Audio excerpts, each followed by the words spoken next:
చూడాలి, ఎవరో గొప్పోళ్ళు అనాలి, ఎవరో మనల్ని పొగడాలి. ఎవరో పొగడాలండి మనల్ని?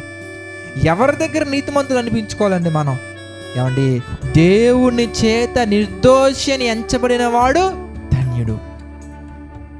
నేను ఒక పర్సన్ని, yes she's mister, she's super perfect, she's very fine, అసలు ఈ అమ్మాయిలో నాకు ఎలాంటి కపటం కనిపించట్లేదని చెప్పినంత మాత్రాన ఓ రాజా సిఫారసు చేశాడని చెప్పేసి దేవుడు తీసుకెళ్తారండి? ఎవరు రాజా, ఎవరికి రాజా అంటాడంతే. అంతే కదా నేను అనేది. ఏమండి, దేవుని నిమిత్తము మన మీద చెడ్డ మాటలు పలుకుతారు, అబద్ధాలు పలుకుతారు, అపార్థం చేసుకున్నప్పుడు వెంటనే ఆయన అప్పగించుకున్నాడు, దేవునికి తన్ను తాను అప్పగించుకున్నాడు. You should do same.